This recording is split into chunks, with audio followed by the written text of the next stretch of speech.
chaque fois que je tombais sur les chroniques signées Frère Oumvi, il y a 3 préoccupations qui me taraudent l'esprit.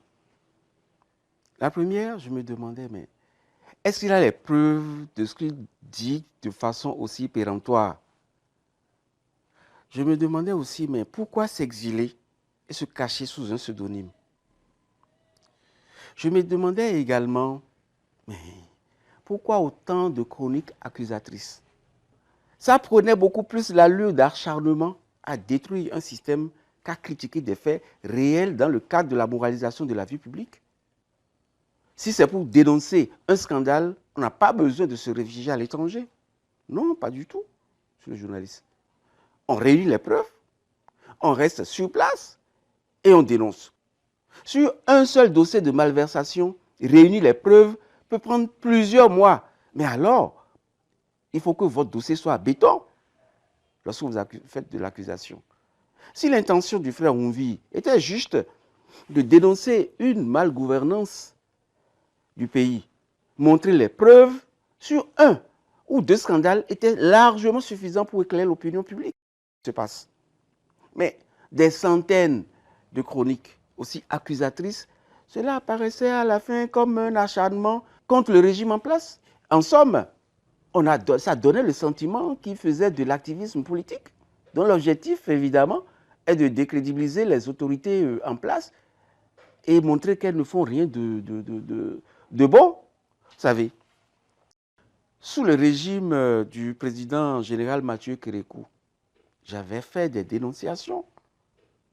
J'avais dénoncé plusieurs scandales alors que je n'étais qu'un citoyen lambda. Je n'étais pas député.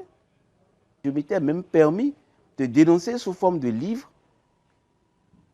C'était les vraies couleurs du caméléon, c'était Crépus d'un dictateur, état d'urgence.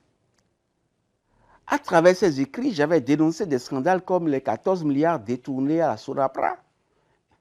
Et après le détournement, on met feu au bureau du ministre, on incendie le bureau du ministre, on incendie la comptabilité. Et jusqu'à aujourd'hui, les 14 milliards volatilisés, personne n'a jamais payé.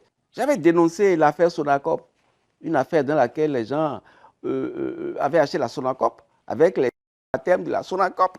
J'avais dénoncé le scandale de l'avion présidentiel et beaucoup d'autres. Et récemment, sous le règne du président Yahi Boni, j'avais dénoncé le dossier Sensad, l'affaire Sensad, 70 milliards de pillés.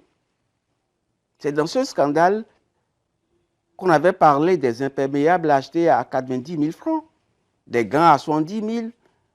On en a profité pour distribuer, pour découper et distribuer les parcelles de l'État au bord de la mer, Villa Sensad. Les gens n'ont pas acheté les parcelles, hein.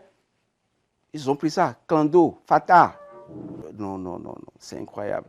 J'avais dénoncé aussi le scandale des machines agricoles. 20 milliards dilapidés. Mais pour dénoncer un dossier, j'ai été obligé de faire des voyages à l'étranger, d'aller rechercher les preuves. Un seul dossier, c'est des mois de recherche. Alors, j'ai fait tout ça, mais je n'ai pas quitté le Bénin, je suis resté sur place pour répondre. Comme le cas de Oumvi, lorsqu'un citoyen arrive à dénoncer autant de faits par mois qu'il considère comme scandale, vous comprenez donc pourquoi je m'interrogeais sur la sincérité du contenu sur le journaliste. L'affaire étant au niveau de la justice, je ne dirai pas plus. Je ferai juste observer que le frère a l'occasion d'apporter les preuves de ces accusations répétées pour montrer sa crédibilité.